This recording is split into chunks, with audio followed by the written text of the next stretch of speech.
Buenas tardes, muchachos. Vamos a ver qué es el rectificador controlado de silicio. Vamos a estudiar dos tipos de tiristores. En este video veremos qué es el rectificador controlado de silicio y en otro veremos qué es el TRIAC.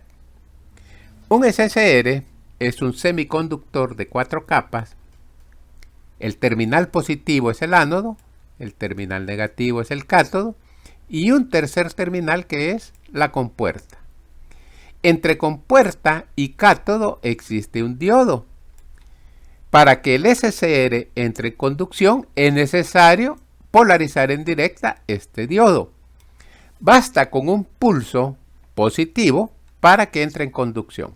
Si aplicamos acá un voltaje negativo, no va a conducir el SSR. Tiene que ser un voltaje positivo. El símbolo es como un diodo convencional, pero además tiene el terminal de compuerta. Veamos cómo se comporta el SSR en corriente directa. Tenemos el circuito, una fuente de voltaje de corriente directa, en serie con una carga y en serie el SSR. Un diodo convencional entraría en conducción.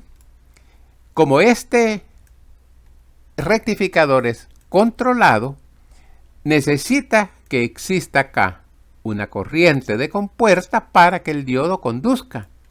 Entonces, cerramos el interruptor, se produce una corriente de compuerta, entonces empieza a conducir el diodo. No es necesario que esta corriente sea permanente. Basta con aplicar un pulso, cerramos el interruptor y lo abrimos. Estamos generando este pulso. El voltaje en la carga, cuando no hay pulso de compuerta, no está en conducción el SSR. Por lo tanto, el voltaje es 0. Cuando aparece el pulso de compuerta, aplicamos esa pequeña señal, el SSR empieza a conducir. Y el voltaje que aparece en la carga va a ser el voltaje de la fuente. Y este queda permanentemente conduciendo.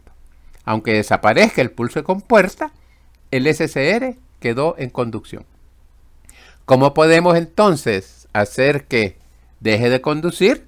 Pues simplemente abrimos este interruptor, ya no hay polarización del diodo, la corriente se hace 0.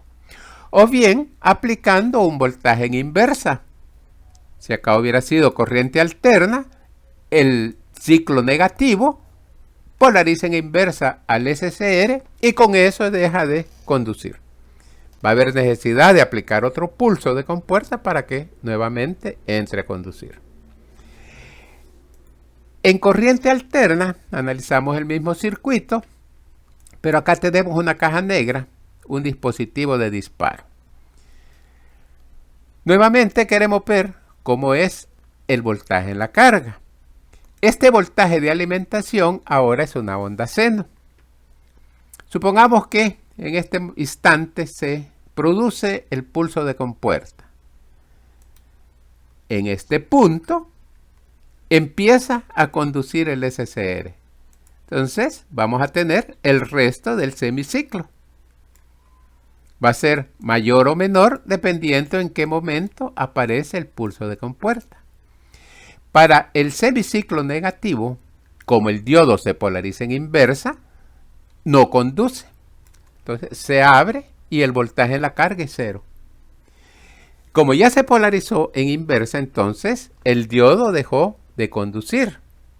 Acá ya sería 0. Necesitamos nuevamente otro pulso de compuerta, si no el voltaje a la salida es 0. Supongamos que aparece el pulso nuevamente de compuerta, en ese momento entra a conducir y el semiciclo negativo lo rectifica. Y así va a aparecer el pulso de compuerta y esta sería la forma de onda entregada a la carga.